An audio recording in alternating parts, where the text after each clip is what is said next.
This is not, you guys see this? It's tuck friendly. You see? Extra tuck. It's awesome.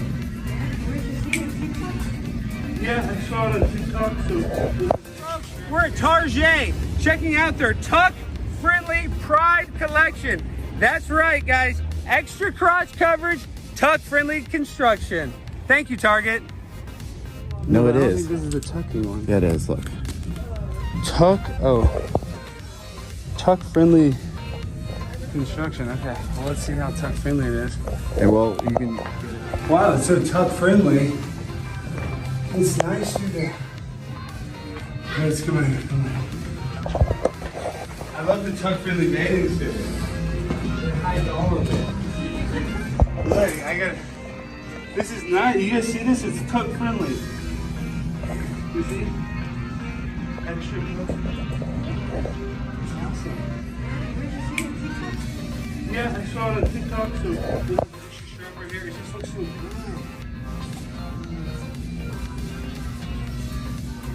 But you can't even see it, guys. It's like, this is the best tuck-friendly construction I've ever seen. You see this? This is, Target is so progressive. I love it. Thank you, Target. I just feel like I could run. Oh, I could exercise in this.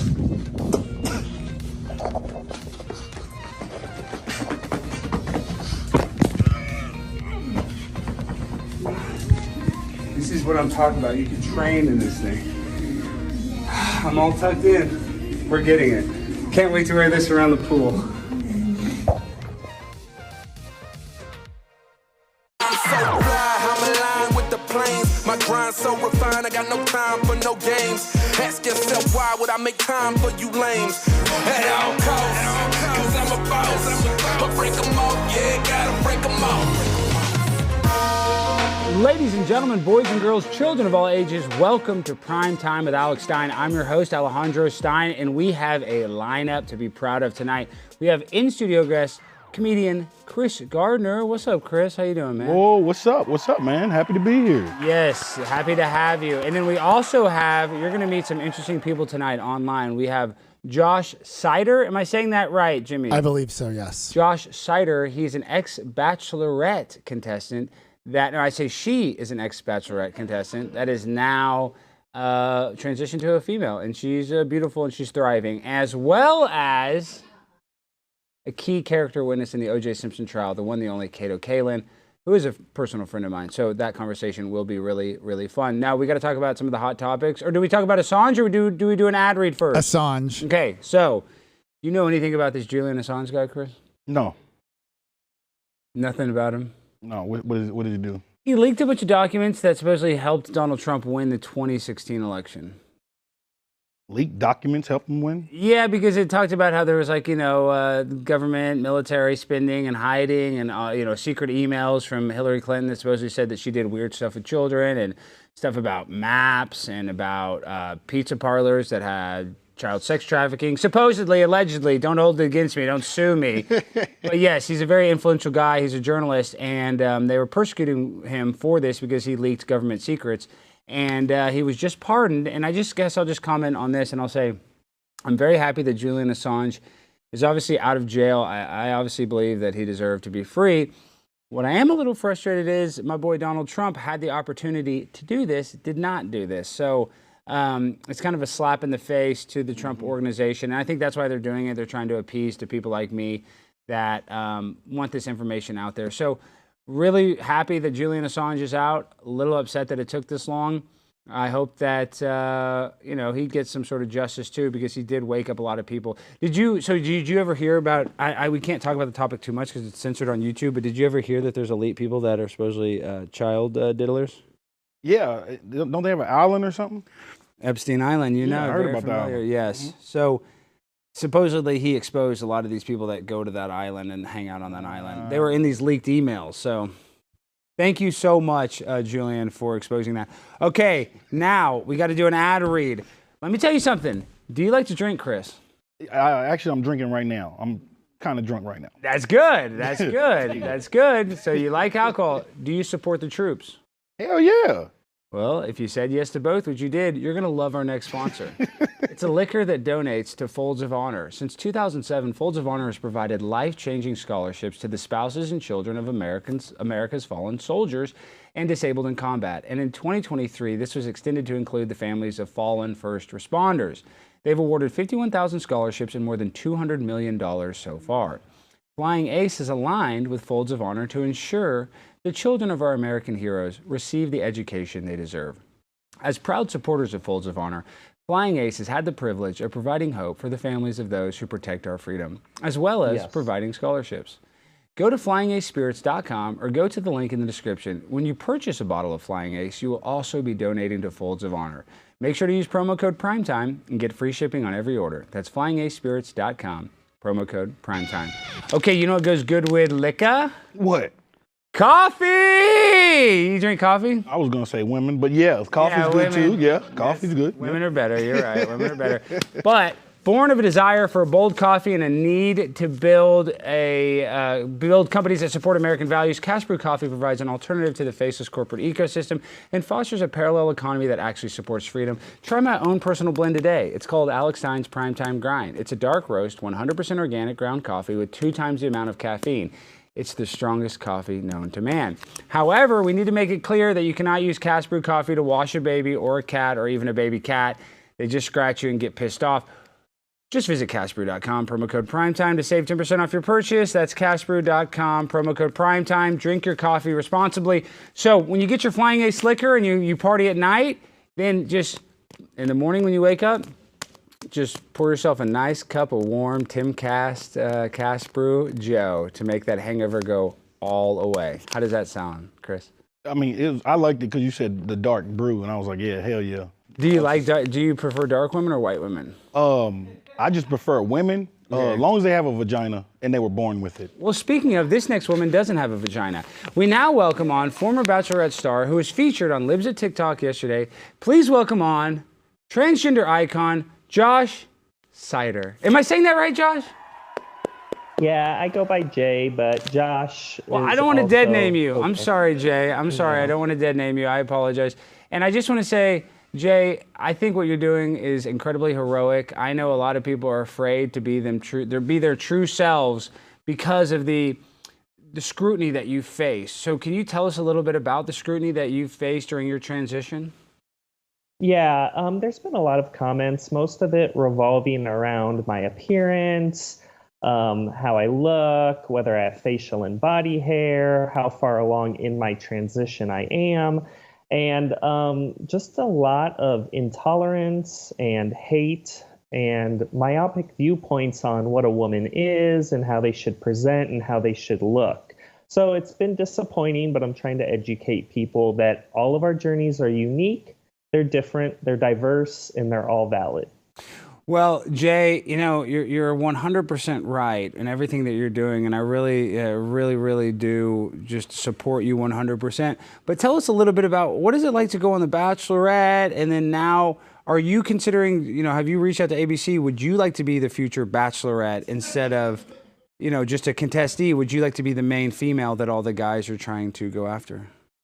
Well, I haven't thought that far ahead. I haven't reached out to them. Going on the show to answer the first part of your two-pronged question was interesting.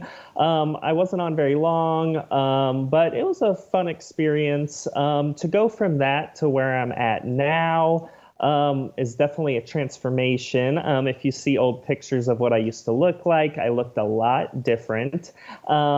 But I think they're both, you know, part of my life. It's a journey that I went through. And it just is what it is. People change, people evolve, and this is who I am now. And I'm living my truth, my authentic self, and I just hope that people can accept me and accept my journey and accept that I'm living my truth. That's a hell of an evolution right there. That is. Congratulations. That's a complete evolution. Shout out to you for that. When did you know, if you don't mind? Can I? Yeah, please. When did you know? Yeah, I've always wanted to ask, and I've never had anybody I could ask. If you don't mind. No, of course not. I remember being 5 or 6 and, throwing on dresses when my mom wasn't home and, just questioning, the more feminine aspects of my life. And then as I got older and I was in college, those questions kind of came to the forefront mixed with sexuality.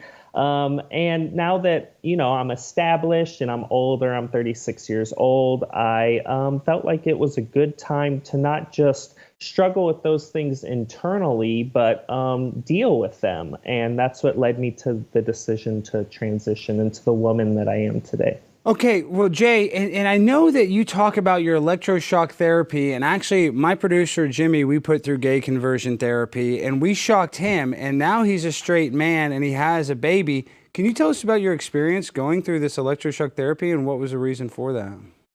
Yeah, that was in regards to anxiety and depression. It was what they term chronic depression, clinical depression, and anxiety. And when it's resistant treatment, oftentimes they'll resort to something that's called electroshock therapy. It's also referred to as electroconvulsive therapy. And so that's something that I went through around the age of 21. And that's completely divorced from what I'm going through now. It was meant to treat my depression and anxiety. Did it work at all? No, I think what I found was more of a healthy therapeutic outlet was working out. I went to the gym a lot. I exercised a lot. And I entered a number of competitions, weightlifting competitions. And so that's something that I found a little bit more therapeutic in terms of treating it than just electroshock therapy. I also shied away from medications and things like that. I didn't like the side effects. So I just try to get out every day, enjoy the weather, exercise, and that's about it. So white people, y'all are electrocuting each other now? Yeah, we do that. Wait, so do you poop in the women's restroom? Are they okay with that, Jay? Well, yeah, that's a very sensitive question. I just choose to use the locker room that I identify with most. And a lot of places are, it depends on where you go. I try to just do that at home. It's not something that I like. You don't go number 2 in public. I know a lot of people like that. I used to be like that, but now I just go wherever. Yeah. But are you still attracted to biological women, or what is your sexual preference, if you don't mind me asking? Yeah, I'm bisexual, so I'm attracted to women and men, but mostly tend to be attracted to women. Wow. So do you like African-American men? Do you like white men? I mean, have you dated since you've done the transition? Because I know Dylan Mulvaney, who's similar to your story, has had trouble finding love because it can be very complicated in these circumstances. Yeah, it is complicated. I haven't dated much. I've really just been focusing on myself and my transition. So finding love's not like a top priority for me. But I'm attracted to everybody. If you're a good person, you're a good person. I don't really care about what your color is and things like that. So I feel like right now with the political climate, there's a lot of identity politics, and they're always trying to bring up, what people are and what they look like and what their race is. And I think that's very divisive. And that's one thing that I don't like about the Biden administration. I feel like it's really insulting how much they're constantly trying to divide people based on our orientation and our race. And it's just something that I'm not a fan of. So you're MAGA. You're voting for Donald Trump. Is that what you're saying, basically? No, I'm not MAGA.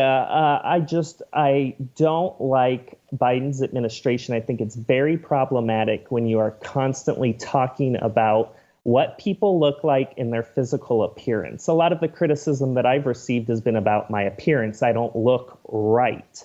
And I feel like it's very problematic when you start judging people based off what they look like. And I see but doesn't I had to cut you up, but doesn't Joe Biden let transgender people go on to the White House? I mean, you have to like that a little bit, right? I mean, I think Joe Biden panders to certain segments of society, and I think that he does things in order to get votes, and I find it insulting, and I take umbrage at it, and I really don't like it. I think that it's just divisive, and if we're truly going to unify the country like he says, we shouldn't be dividing people based on what they look like and how they identify. As a black person, I identify. Yeah, identify. that's good. And are you on any hormones or anything? What are you doing this cold turkey? I mean, are you just like what performance enhancers are you taking? Because I know sometimes there's hormones. Enhancers. Well, they can make your genitals atrophied, and I don't know if Jay would like for his genitals to be atrophied so that he would have more of a feminine looking penis. I don't know. Yeah, so I'm on hormone therapy, but one thing that I've been advocating for as a trans activist and educator is that we don't judge people based on how much surgery they get or what they're doing in terms of how far along they are in the process of hormone therapy. Our bank account should not determine the authenticity and the validity of our transition. If we feel like a woman and we identify as a woman, we are a woman. It shouldn't matter how big our wallet is. Me and Caitlyn Jenner are both people that were assigned male at birth that are transitioning into women. We both have the same chromosomal structure. Just because his bank account and wallet are bigger does not make his journey any more valid than mine. And I think it's very important that people understand that and that we don't try to invalidate people simply because they can't afford as many surgeries as someone like Caitlyn Jenner.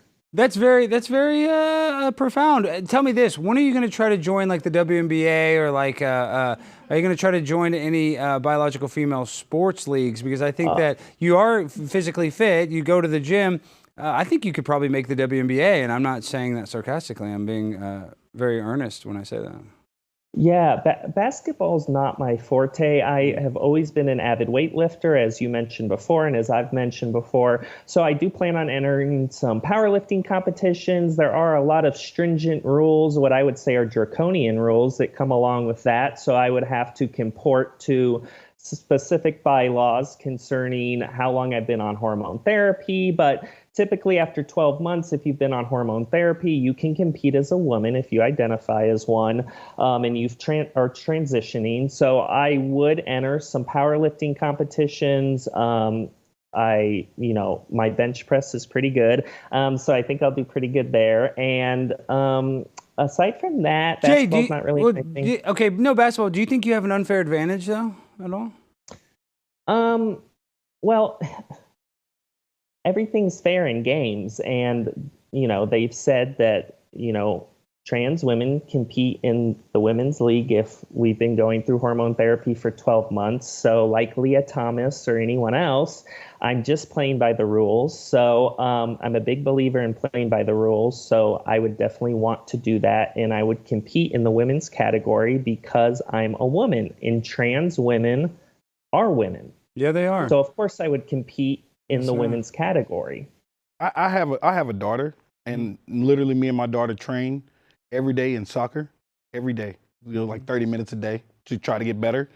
I think you would have an advantage, and that it almost makes me want to stop training her, because it's like maybe we need to do something different. You sound bigoted as hell, Kris. Is that bigoted? Yeah, that sounds racist as hell. Is that? Yeah, a little bit. Yeah, a little bit. Yeah. Look at Jay. Just because Jay has a structural, capability of a grown-ass man, and that does give him a physical advantage, he's on so much hormone blockers and he's under so much mental stress that it's probably pretty even. You know what I mean? So I don't think it should be so fair. I don't think it's as unfair as you think. Because rules are set up so men don't hit women. Right? That's not. I don't know. In this day and age, I don't know. Josh, Jay, excuse me, have you ever had an altercation with a female, physical altercation with another female? No, okay. Of course not. If you did, would you put her down? Yeah, like if UFC fighting, Jay, you could be the next Ronda Rousey. Well, there already is someone. Ron Rousey. I think her name's Farron. I'm not positive, and she is MMA fighter, and she transitioned, and now she fights women. That's a very nuanced topic, and it's something that I don't think that I can speak on. It's above my pay grade.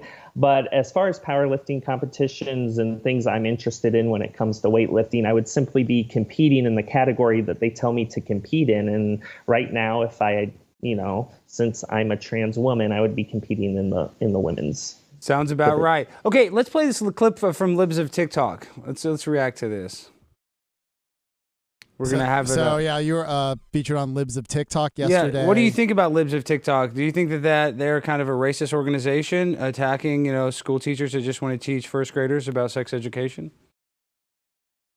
Well, I think we have to be very careful. If you look at what's up before the Supreme Court, they'll be deciding this in their next term in October. It's about whether we want to be providing gender-affirming care to adolescent children. And I think when you're talking about adults and children, those are two different things. I think adults who have a fully developed frontal lobe and can make informed decisions and think consequentially, that's one thing. But I think when you start allowing or encouraging adolescents or kids as young as 11 and 12 to do things when they haven't fully developed their frontal lobe and they're still kids, I think that's very pernicious and dangerous. So that's one thing that I don't like about the Biden administration. And the people that they appoint to the Supreme Court is that they're kind of pushing this thing about adolescence. And I think we need to protect our kids. And that's something that So you I want just less don't kids like. to get gender reassignment surgery is what you're saying. Less kids on gender hormones. I think that adults should be making decisions for themselves once they're adults. And it's very dangerous when you start encouraging young children to do things that have severe consequences and they can't think consequentially because their brain hasn't developed. I know this is a very novel concept, but it's one that I'm a proponent of. Okay, now let's play this clip. What is this, Jimmy? Transphobic? It's the clip from Libs of TikTok. Okay, are we going to play it? Or Yeah, what is yeah. it? Hey everyone, sorry I look like a hot mess today. I just wanted to vent a little bit. I feel like dates can be so cheap. The last couple of dates that I've gone on, I've expected the guy to pay because I feel like the man should pay for the first date, and they just don't want to.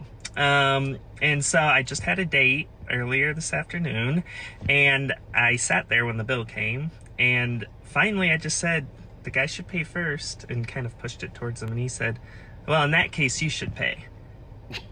And I just thought, that is so rude. And I just don't understand what the issue is. I feel like everyone's trying to get something for free these days. I don't understand. I just want to go on a date and have the man be a gentleman and treat me right, treat me like a woman. So if any of you are having the same experience, let me know. So, Jay, now let's talk about some of the controversy surrounding you, if we can, for a moment, because I know you're going very viral. I think Daily Mail's posted about it. Everybody's posted about it. Supposedly, somebody hacked your account and said that you died. What was this a story of that you died, or was that? This is what I think may have happened. And if I'm just being honest, and I'm not trying to call you out, that maybe you posted this as a cry of help to say the old Josh is dead and now I'm Jay. So I think this is some sort of ceremonial post and that it got taken out of context. Am I reaching with that? Like a resurrection. With that judgment? I think that your interpretation of the symbolism of it is accurate. And I think that it does represent a kind of faux death of my old self and the rebirth of me as a woman. So many people have noted that symbolism and have said that. And I don't know if you want to think it's serendipitous or what, that's what happened. But if people want to interpret it that way, that's one way it can be interpreted, and it definitely fits. But I am definitely went from being a man to a woman now. And so that's one way to interpret it. Yeah. Okay, George, give me a $2. Now, Jay, listen, let's just get to brass tacks. You're a handsome young person. I don't want to misgender you. You have, in my opinion, a bright future. And listen, let's just cut the kayfabe. Do you know who I am? I'm Primetime 99 Pimp on a Blimp. I wear the tuck-friendly bathing suit. I've done it all. I've done this gimmick a million times over. I know what it's like to put on the dress, to try to be funny. And for me, I'm just being honest with you, Josh, it's caused me a lot of backlash. As a matter of fact, you get a lot of hate for doing it, not necessarily from the left-leaning people that you're making fun of, but you'll never be accepted by the right side either, because they're always going to consider you a freak. I'm just telling you this as a friend. I know this is a bit, I know it's a gimmick, and I know you're trolling, and I love it because I do the same thing. But how long do you think you can do this for, dude? I mean, let's just be real. I mean, I know this as a comedian, and you know this as a person that I've been on reality TV, you've been on reality TV, and I am a fan of yours, Josh, and I have the utmost respect for you, and I'm not just saying that. how long are you going to do this bit for? I mean, it can only last so long. You can only put on the tug-friendly bathing suit so long. Well, it's not a bit for me. It may have been a bit for you, but for me, it's how I feel. Josh, you're lying. You know, what did your parents say about this? Does your mom or dad know about this? Are you close with them? I'm close with some family members, yeah. And I'm sure that they do not like this because they know that Josh is a bodybuilding guy that likes to slam babes. That's why he's on The Bachelorette. And they know this is all a gimmick, and you have 1 million Instagram followers, and now you're going super viral, and I know what that's like. And what people don't understand is when you have the mindset that you and I have, we don't care. I don't care. People can make fun of you. That's not me, like, kind of confronting you right now. It's not going to hurt your feelings. But your family, they could be embarrassed by this. Do you not feel any sort of, you know, guilt to them? Not for you, because I see you're like me. We don't have a lot of shame. But your loved ones, they know it's a bit. I mean, why are you going to do this to them for so long, Josh? Yeah, I'm just living my authentic truth. And come on, Josh, show me too. Quit playing with me. I'm the pimp on a blimp, Josh. I can do this bit. I can do this dance with you. We can joke around, and I'll be nice, and I'll say all the transgender shit. But you know it's a work. This is a gimmick. This is like professional wrestling. Sorry, I'm not trying to yell at a beautiful lady like you, but. What are we gonna do, Josh? What are we gonna do, dude? How long are you gonna freaking? I mean, do you have women's underwear on right now? Well, I would never answer that. Well, that means that you have some sort of weird sexual fetish. If you do, I mean, this is a weird sexual thing when you do it this long. When you do it for content, you know, some of the greatest comedians in the world have put on a dress. I'm not even hating on you for that. But how long can this bit go? You know, you got a lot of heat for that fake death thing, and now you're going viral. I mean, what is the end game for this? Are you trying to get a podcast? Are you trying to get a commercial? Are you trying to get on Bud Light sponsorship? I mean, what is your goal with all of this, Josh? Well, I'm just living my authentic truth. So, you know, your journey's your journey, my journey's my journey. And people are allowed to think what they want about my journey. Many people are very vocal about it, but I'm just going to keep being me. Josh, you know you're lying. You're trolling right now. I am a troll. Like, I know this. I'm not even trying to be disrespectful, but I know this is a gimmick. So you're not going to admit it. You're going to stay in character. So you're a method actor. You're trying to do the Andy Kaufman angle, I see. Is that what you're trying to do? I don't know. I just think you're projecting what you went through, and you're projecting a little bit. I am because you and I are similar. I am a little bit, and I see you. And this is the thing: is I put on the tuck-friendly bathing suit. I got millions of hits. Daily Mail wrote an article. Target stopped having a pride section. It was a net positive for society. But in my personal life, I get a lot of hate. People share those pictures. People bash. Oh, look at this homosexual. Look at this. It's hard to kind of brush off that hate when it's constantly coming at you. And I have a feeling that there's going to be a time very near, Josh, where you're going to be like, I don't want to do this gimmick anymore. I want to be with a hot babe, or I want to be with a babe. I want to have a more traditional lifestyle. And the problem is this is going to haunt you forever. The internet lives on forever, and I know that. I'm experiencing that, and I don't want the same to happen to you because I love the comedic aspect of it. But come on, Josh, how long are you going to do this charade? Well, if I want to get with hot babes, like you said, I can still do that. It's not mutually. Yeah, but you're not shaving your chest, Josh. You're not really doing the full thing, right? I mean, don't you think that you're almost lampooning a woman because you put on the lipstick, but you're not really being super feminine. I can't even speak, like a Blair White, or you don't think that you're still very masculine? Is that unfair for me to say, Jay? I don't think we should equate the amount of makeup one puts on their face with being a woman. I think it's more about how you feel and how you identify. Okay, what is a woman? What is a woman? What is a woman, Jay? Oh, I wouldn't know. I'm not a biologist. Ketanji Brown Jackson. Jay, how can these people support you? The chat's going crazy. They hate your guts. We got a quick $20 super chat. What's the $20 super chat? So from Zach is Whack. Jay, do you sit down or stand up when you pee? Also, great job tonight, Jimmy. I don't know why they're complimenting me. And I'll answer this first. I sit down because it's more relaxing. Jimmy. Just being honest. Yeah, okay. You don't have to tell people how you go pee, dude, and you should stand up like a man. I just want to answer first to make our guests feel okay. How do you use the restroom, Jay? Yeah, I wouldn't answer a question like that. That's inappropriate. I'd like to say that I used to be a... Well, Jay, I just know this journey is a tough one, and I'm not here to beat you up. I'm here to give you 100% support. And I hope you and I can be friends. Can we be friends? Are we still friends, Jay? Because I know your journey is. I tried to press you. You pressed me back, and it's you wanna continue with this. So I wanted to see how valid you were. And I do Of think course, you're we valid. can be friends. I think it's good to have a dialectic and an open discussion and civic debate about these issues. These are important issues, and I think we need to stop shutting down debates about things. That's where ignorance takes over. And the more we can talk and have open civil discussion about things, the more progress we can make. And so, of course, we can still be friends. I think this is the touchstone of America, is having a conversation where two people can disagree. It's okay to disagree. And that's one thing that I do not like about the far, far left and the woke mob, is that they don't want to have civil debate and discussion. And it happens on both sides, but especially from the left and the woke mob, is if you don't tote the specific narrative, they want to shut it down. And I don't think that's healthy for a democratic society. So I'm all about open discussion and a debate, and I will come on your show anytime in the future, in any other show, to talk about these important issues, because talking about them is what we need to do. We need to do less silencing, more talking. Did you call Kris ignorant because he's an African American? Did you hear that? Didn't she start out with ignorant? Didn't she say ignorant? She didn't. I don't know. Did you say ignorant? Yeah, I think she called you ignorant, Kris. What do you have to say about that? You're gonna let this? Well, my only thing, I actually, since listening to you and watching your clip, I've changed my mind. I agree with you.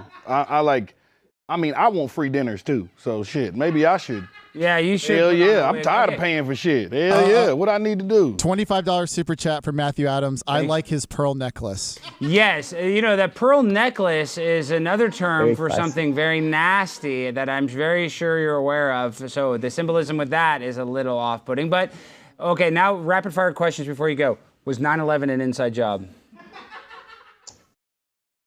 I mean, Bush did, Iraq so that, Dick Cheney could get $100 million stock options from Halliburton. So I wouldn't put it past them to do something, but there's no hard evidence of it. I think mechanical engineering did a large investigation into that. And I think that the results of that showed that it was not an inside job. Oh, okay. Well, 1969 through 1972 moon landings, were those real or fake? I would think those are real. I haven't seen dispositive evidence one way or the other, so I'll defer to the government on that one and say that it's real. Okay, what is the shape of the Earth? Round or flat? Of course it's round. We know that. Neil deGrasse Tyson told us that. So Neil we know deGrasse Tyson. See, I know this is all a work. I know that you're a 9/11 truther. I know that you're a moon landing denier. I know you're probably a flat earther. I know you, Josh. I know you. And you know what? It's fine. You survived the gauntlet of Primetime 99, Alex Stein, and we're going to continue to talk to you. Hopefully you can maybe do some correspondence for us, and maybe one day we can meet up and link up and put on our tuck-friendly bathing suits together and shock the world. How does that sound, Jay? Of course. And tell Cassidy Campbell I said what's up. I like his, I used to watch his stuff. Cassidy's my very good friend. Cassidy's one of the best YouTubers out there. I will. Josh, I will. I'll be calling Cass tonight. And Cassidy's a huge Christian right now, and he's going to be like, that guy's a freak. But I'll tell him, I'll say, hey. Guess what? It's okay for people to have different opinions. I think we're so conditioned now from the left to just shut down anyone that disagrees with us that we think that we can't associate with people. It's okay to disagree. And if Cassidy's religion says that he disagrees with the way I live my life, that's okay. It's okay to disagree. It's okay to be religious, and it's okay to live by rules that differ from other people's rules. That's America. That is America. One last thing, because I got to go. We got another guest. But are you in LA? Because I'm going to LA on the 14th to film something. So maybe we can link up and go to like a city. You need to go to a city council meeting. Have you done that yet? I have not. I'm in Chicago, but maybe I can fly out. Okay, you need to go to a city. I'll message you on Instagram. You need to go to a city council meeting ASAP. I'll give you some advice on how to do that. You'll go viral as hell. You're already going viral as hell. All right, Jay, thank you so much for being a great sport. I love your womanhood. I love your journey. Keep it up. Don't let the haters like me stop you from being your true, authentic self. Peace. Thanks, Alex. Bye. What did you think about that guy or girl or whatever? I just thought about that you're going to have to pay for dinner when y'all go. Yeah, I am. Just know that. Yeah, I am. Do you like hope? I love hope. Yeah, I love having hope. So I want to talk to you about a wonderful new movie from Angel Studios. It's called Sound of Hope. the story of Possum Trot, inspired by the powerful true story of Bishop and First Lady Donna Martin and their tiny Bennett Chapel church in the town of Possum Trot in the woods of East Texas. 22 families from a rural black church linked arms and courageously adopted 77 of the most difficult to place children in a local foster care system. By doing the impossible, the 76 kids were adopted between 1998 and 2000. This East Texas community proved that with real determined love, the battle for America's most vulnerable can be won, as this act ignited a national movement for vulnerable children that continues today. The first step to ending the crisis is to raise awareness. I encourage you to order tickets to see Sound of Hope, the story of Possum Trot, today at angel.com/Alex. Again, that's angel.com/Alex. The fight for kids begins on July 4th when Sound of Hope opens in theaters. All right, go do that. All right, now we got another one. All you chat rats. Oh, real quick, I want to say something before we do the ad read. Primetime 99 Pimp on a Blimp has been under a cyber attack, for lack of a better description. And I just want to say thank you to all the chat rats that have had my back. You know, Kris, that's one thing that I've known now that I'm a public figure is that you get people that become fans of yours, you know, and then you become close with them. But just like anybody, right? Like you were a fan of a musician or you're a fan of somebody and you stop being a fan just over time, right? Mm-hmm. You know, that happens just naturally, just what your interest is. The problem is what I've noticed is when the people stop becoming my fans sometimes they want to go and try to ruin my life. Yes, and that's the one thing is, you know, they get very, mad. I guess I don't give them enough attention or whatever it may be. So my point is, for the fans that have turned their back on me and that hate me, I get it, guys. You know, that is what it is. Sayonara, see you later. But for the ones that are standing by with a pimp on a blimp, I just want you to know that I haven't forgot about you guys. Morgan, Scott, Bad Buddhist, Matt Adams, thank you for the super chat. You guys have my back, and always know that I will always have your back. And that's a community that we want to create a positive community, high vibrational community that actually supports creators and supports each other. Instead of spreading hate, we want to spread that good vibrational energy, aka love. All right, now, if you like this show, guys, you're going to love the merchandise for this show. Go to shopblazemedia.com today, and you can check out everything from our Pimp on a Blimp t-shirts and hats, our Big Booty Latina icon stickers, and a whole lot more. And of course, there's all the other Blaze Media merchandise right there at your fingertips. Everything from the Blaze Heritage and Blaze Media collections, jackets, t-shirts, hoodies, socks, mugs. There's so much there you're going to love. Go to shopblazemedia.com today. Check out my merchandise as well as everything else available from Blaze Media. And be sure to use my code BLIMP10 to get 10% off your entire order. That's shopblazemedia.com, promo code BLIMP10 for 10% off. Do it today. We should have showed the picture of Ronnie. She's got the new shirt. Did you see that tweet? She tweeted the new shirt. We'll share it tomorrow. We can share it tomorrow. You should also remind the chat rats to smash that like button. Oh, yes, guys. Hit the like button, chat rats. Okay, now our next guest. Everybody hit the like. Hit that like right now. And we got a $20 super chat from CLIT Rubs. He said, here's $20, even though Jimmy will delete this super chat. Didn't delete it, just can't read your username on air. Yeah. All right, guys, our next guest is a famous actor and former witness in the O.J. Simpson trial and a friend of mine. Please welcome on the one, the only, Kato Kaelin. Kato, how are you doing, my friend? Alex Stein, who doesn't love you? You're all about life. You and I are alike because we have a zest for life. I'm not kidding. I live, look at, life is like a college semester. It's over before you know it. So I live it like I'm at college because, hey, I just grab it by the balls and I go for it all. Well, Kato, you have a very semi-charmed life. You know, I've listened to you do a lot of interviews where you've always had kind of famous friends. You've always been a part of, big time circles. You've had success. It seems like you've had a very good life. Is that a good description of Kato Kaelin or? I think more importantly, I was raised in a great life, and I was raised in Wisconsin, Milwaukee. Had 6 in our family, so very close to my late parents. So I think that was the key to my life because I never saw my mom and dad really ever fight, and if they did, they always kissed, and it was just loving relationship. I think every problem we have in the world today, it's because you might not have been raised properly, and I think. When you got a great base as a family and you got great friends around you, and maybe it's the Midwest thing, but it's sort of easy because you always have them to call to say, hey, I got a problem. And they make you humble. And, when you know your roots of where you're from, you can conquer anything. That's my belief. And that is great. And now I'm hope this doesn't expose you at all, but you're also a fan of Tucker Carlson, my biological stepfather. What is that like being a Tucker Carlson fan in California? You're probably like the only one of maybe 10 people total. No, I think there's a lot more. I think there's a lot more hidden. I live in LA. I've got a lot of friends.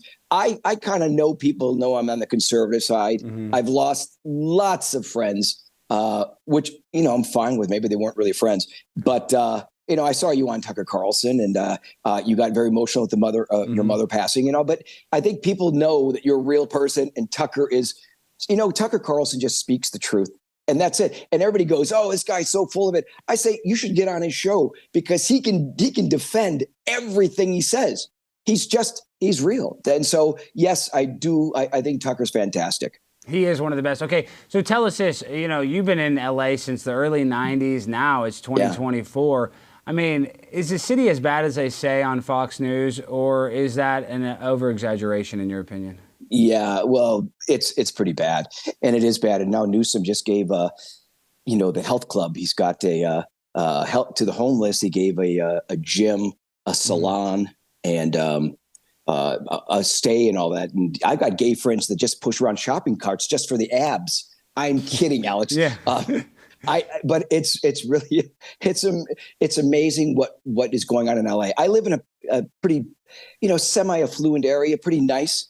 And I have seen, like a sort of a private area, I have seen 3 people defecate on the sidewalk. I have seen naked people 3 times. And like I said, I'm in an area immediately the police come. I can't believe it. It's gone. It's incredible. I don't live by Venice Beach, which is, you can't really go down there. And at nighttime, everybody says, do not go to the beach area, Venice Beach. Manhattan still is very clean, Hermosa. But yeah, it's incredible homelessness. Even when you go under the bridges, you see the tent setup and the city's installing porta potties. But it's awful. Yeah. Okay. So tell me this, though. You lived in Hollywood a long time. You hear about the Harvey Weinstein and all these elites doing weird stuff. You've worked on television shows. You're a comedian. You've hosted tons of stuff. I mean, is Hollywood an evil thing, or is it is that an overexaggeration? It is what you want to make it. I always stress that when you're around good people, good things happen. And even around the bad stuff, I'm always around really positive people. So I sort of I really believe in the saying, birds of a feather flock together. You hang around bad will happen. And I noticed that. But if you hang around good things. I always get supportive friends. I think where I'm at, actors sometimes one of, nobody wants to congratulate success. I stay away from those people. Anybody that kind of cheers on your success, these are your friends. So it is what you make it in anything you do.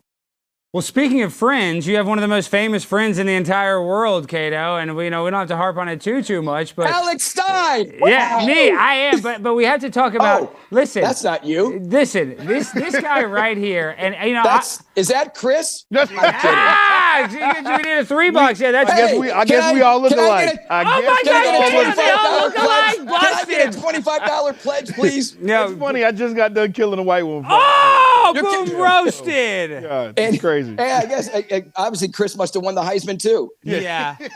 Okay, but real quick, we could joke about this all day long. The Juice was a nice guy, right? Or what was he really like? Because he seemed like even in his later years, he seemed like pretty goofball guy, like pretty affable guy. What was he really like in person? Well, you know what? He was charismatic. He loved being adulated by people. He loved giving autographs, and I think that was sort of a downfall. Like I said, nice guy. People gravitated towards him, and it was extremely charming, obviously. But he wanted his cake with Nicole and other cake around him too.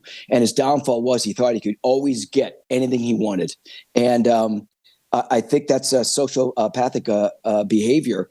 And that was just him, though. I think that when the trial was going on, and he saw the Bronco chase and people cheering him on before any evidence was out.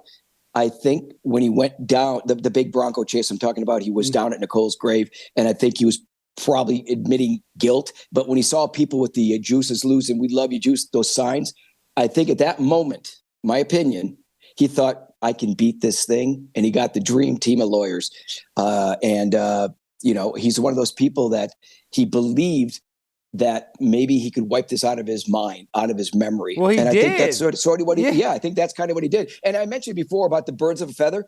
After the trial, all these bad things happened because he had horrible people around him. He goes to Vegas, he gets 9 years in prison, all these things. When someone gets acquitted in a trial, you think that he would just hide forever, but he loved being surrounded by people and people coming up to him. And that's why up until he died, he was on Twitter doing his opinions of whatever was going on in the world in the day. And those that hated him, it was like Teflon. He didn't care. He just had people that still loved him. It was blown away. Did you guys ever reconnect? After he got out of jail and got back on Twitter, you guys never, not even once. There's kind of hard feelings there. Why were you mad at him because you were forced to go on that stand and get cross-examined? And I mean, that had to be tough, right? I mean, that was not an easy thing. Alex, it was the first time in my life I was in a courtroom ever. Not even a parking ticket, was for a double homicide. And everybody lost focus, Alex. Everybody lost the focus of Nicole and Ron. They're two young, the prime of their life, two beautiful people, and it became the OJ trial. So I've always said this, that was the focus, should have been on them. And I decided in my life while that was going on, that was a very dark period. I was always about light and paying it forward. So I stopped connecting after that with anybody, although on Facebook and sort of things, I've certain times stayed in touch with Tanya Brown, Nicole's sister. And I nothing with the kids, with Justin and Sydney, who were hilarious, beautiful, but I don't know what they're doing in their life, but I hope that they're doing, great things, because they were really just these energetic kids with all light because of their mom. The mom was always, speaking of light, always energetic and just having fun. So she was cheated out of raising her kids. And I didn't know Ron Goldman, but through the years, I knew Kim and Fred. I got to meet them from shows, and obviously the parents of the Fred, the father, Kim, the brother and sister. That you just know how much love they have for him. Well, this is, and I don't know if you've had this, and I'm not trying to be insensitive with this. I'm a big conspiracy theorist. I think they lie about so much stuff. Have you heard the conspiracy that OJ's son from his first marriage, he's the one that had the beanie cap? He supposedly, when they tested the beanie cap, that it had dog hair in it. OJ didn't have a dog at the time. OJ didn't have a dog, did he, Kato? You know what? I think he was around dogs, because there was a dog, if he ever was at Nicole's house. Do you know the conspiracy? Kato. But you know the Akita. Yeah, you're going to say about Jason. There's a book about that, but I'll tell you what. I have a podcast, 1 Degree of Scandalous. We've had this last month the roundtable of every player from the trial with evidence, and Tom Lang was the lead detective. It's the most investigated case in the history of any murder case in America, and hands down, it points to OJ. But everybody has a theory. So I understand conspiracy theories that people have, but my opinion, and having the people on our show, you'll be blown away if you go to our back episodes. We have a guy named Skip Junis on, who was behind the limo at LAX, where Alan Park is driving, and there is this little duffel bag. Still today, it blows me away. I was going to, back in Rockingham, I was going to put it in the car, but he said, "Don't touch it. I got it." Then Skip Junis saw him put his hand in this bag, at a trash can, halfway zippered. And Skip was a ad man for People magazine, completely reputable person, but they never got called in as witnesses. So anyways, Tom Lang's book's Evidence Dismissed. You'll be blown away with what they didn't bring in the trial. So, but like I said, Alex, everybody's got an opinion, and I just think having these people on our show that are so close to it, you find out, wow, there was so much evidence that it was, OJ. We can all admit he didn't do it, though, right? Yeah. We're gonna just say that because he's a black man, and we know this is a racial thing. Tell me this though. What about the conspiracy? No, my opinion is that he did. My opinion was that he did it. That's my opinion. Okay, we respect it. We'll allow it. Kato, this is another rumor too, that they say that the real reason, not real reason, maybe there's multiple reasons, that he actually attacked Nicole Brown Simpson, is that, did you hear the rumor that she had an affair with Marcus Allen, who is another Hall of Fame running back that went to USC, that OJ always had kind of a rivalry with because he was a little younger, and I think he had just as much success in the NFL, if not more. Have you ever heard that theory? Yeah, well, I think part of the transcripts was, now, once again, I thought they had a relationship. He was the best man at their wedding. Yeah, of OJ and but they Nicole. had like a frenemy thing going on. They were friends, but they were also competing always, supposedly. Yeah, but I I don't know exactly, but I've heard that exact thing. And I was surprised that he was never called, or he was called in, but he never became a witness in the trial. And so that is something that's always kind of been in the back of my mind of what there was, because those three, I think, took trips to many times down to Cancun or Puerto Vallarta, somewhere in Mexico. Yeah, and like I said, they both went to USC. You know, they were friends, but I think they had kind of a. I mean, if your friend slept with your ex-wife or wife, that would make me more mad than a stranger doing it. So, you know, I mean, but don't even get me started. Okay, and then we don't have to talk about this whole time. Just a couple more minutes. Did they lose? Did the prosecution lose because Mark Furman said the N-word? Is that really what it came down to, in your opinion? Well, you know, like I said, since I've done all these my podcast show, I think it was LAPD. There was such a bad rap that everybody thought, now it's our turn. I saw the jury. I could see that they loved OJ. Mm-hmm. And Tom Lang even said that when he took the fifth, I think Tom Lang would say that the trial was pretty much lost. So you can't blame it on any one thing. It's just whatever happened, he was acquitted. And I think it was because I think Johnny Cochran knew how to talk to the jury. I think he did if the glove don't fit, don't acquit it.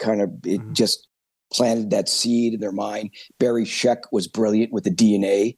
And, it was just the jury going, oh, okay, there's some reasonable doubt. So you can't pinpoint, Alex, on one thing. It just happened. So they had that verdict that came out. And I think myself, like I said, I think he was guilty. And he got the luckiest break of his life. And then he went on to Vegas. And I think Vegas just said, we're going to put you in jail for this kidnapping, robbery, that whatever the charges were, for 9 years. Yeah. Okay. Tell me this, Kato. You were the most famous guy during this trial, or one of them other than OJ. Who made fun of you the worst? So Saturday Night Live made sketches about you, Jay Leno, David Letterman. And that's back before the internet. I mean, I guess the internet existed, but it was not like it was. Which talk show host or comedian made you, I guess, the most upset, or did you like it? Did you think it was funny at the time? I think it was. I think Jay Leno was the most mean-spirited. Where I had, Letterman's people called me up a few times to do stuff. Letterman's people was always jokes about me, which I could take. Mm-hmm. Leno's was, like I said, very mean-spirited. SNL just did imitations, which is fine, from Spade to Dana Carvey. Mm-hmm.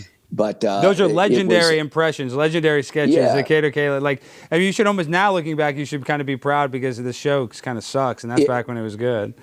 Yeah, so, but definitely didn't affect me at all. Leno was just very mean spirited, and Letterman did it with this elegance that he could make it funny, like just the lights with the sketch we did that. The lights are going off during his monologue in the studio. They kept blinking off and on. He couldn't figure out what was going on. That was me in the back with a blow dryer with a sketch, and the fuses were being blown. So he always poked fun at me. And Leonard was more about the trial. Did you, Nicole Brown Simpson was best friends with the Kardashians. Did you ever hang out with the Kardashians? Did you see Kim when they were young or anything? Did you have any interaction? Yeah. Oh, all the time. When I lived at Gretna Green before I moved to Rockingham, I was at Nicole's house in her back guest house. That's what all started. I was her friend.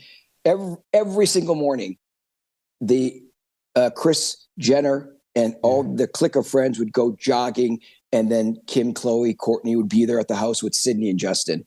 And I saw them a lot just in this little stage. And I even said when I saw Kris Jenner with her kids, I said, these kids are going to be superstars.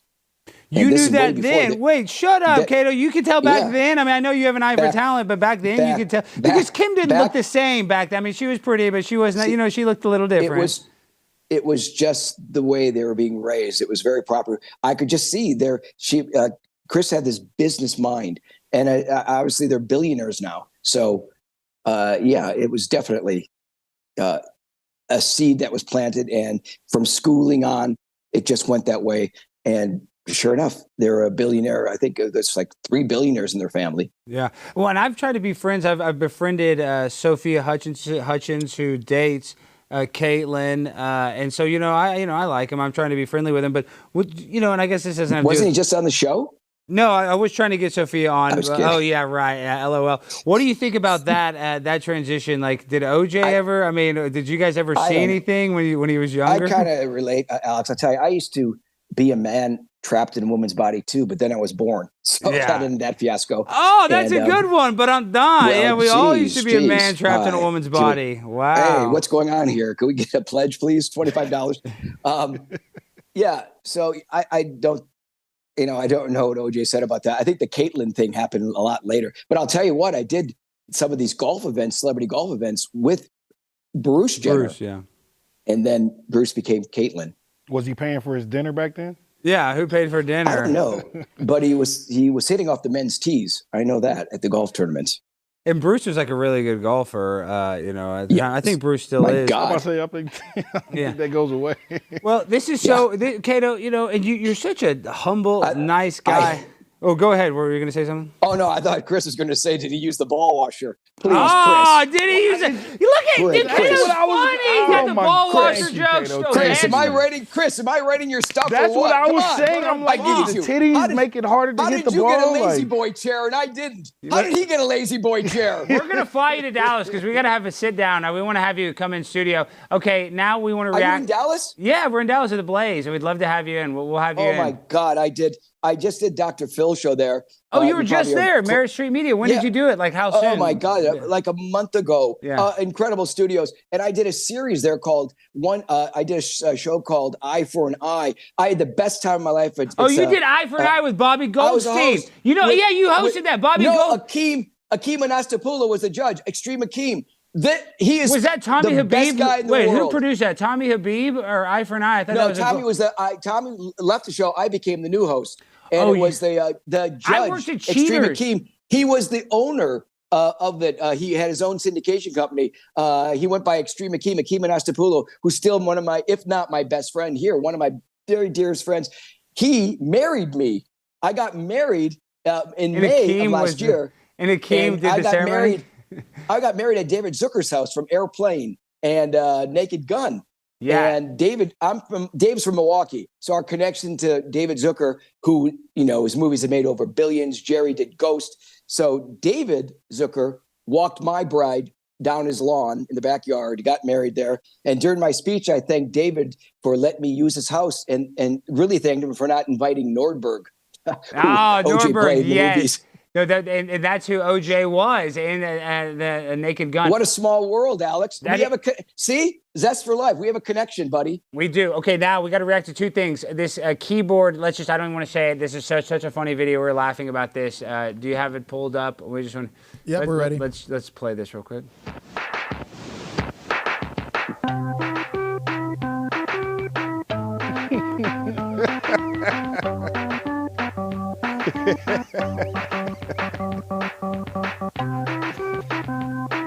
Keyboard Kato! Keyboard Kato. That was one of my favorite comics, Daniel Tosh. That was his first show ever, and that led him to do 10 years or more, I think, baby. That was a pilot episode? What? No, that was his pilot, but it was aired. It was his first show that aired. Show that aired was that one. And God, it was so much fun being in the studio with that guy.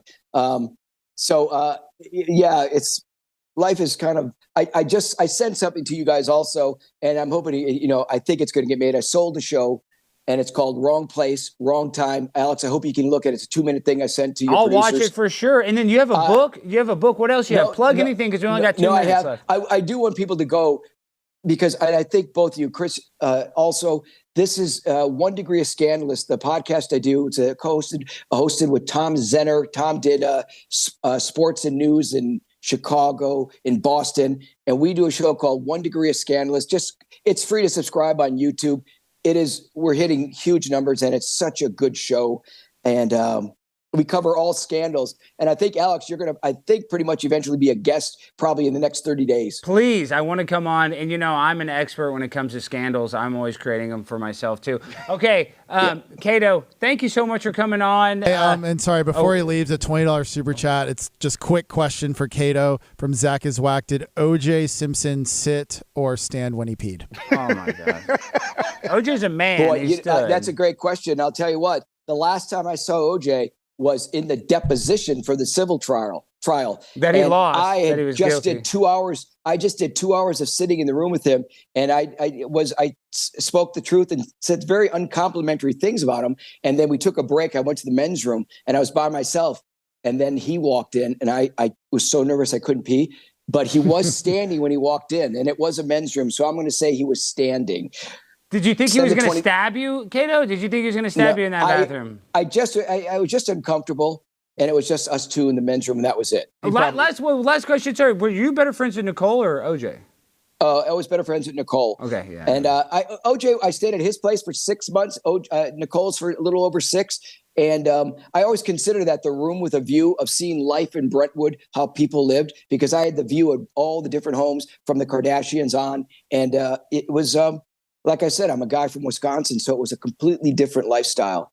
And look at, and I hope you guys really believe me.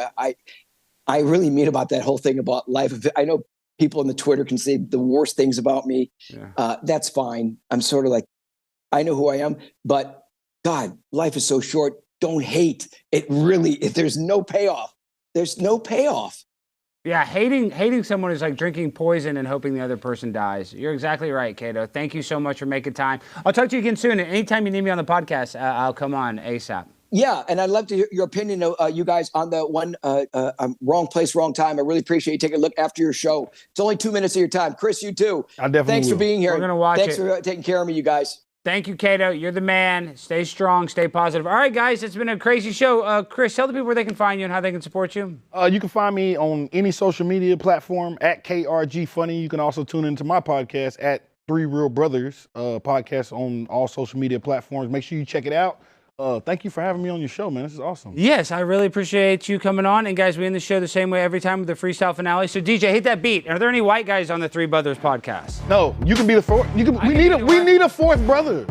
Yo.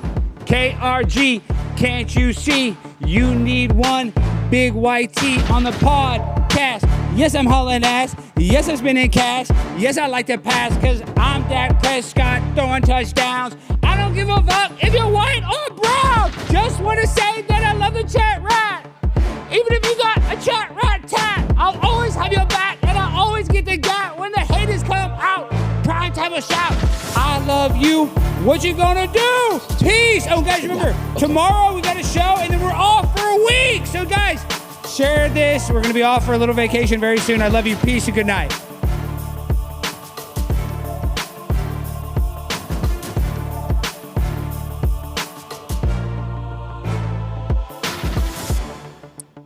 Okay?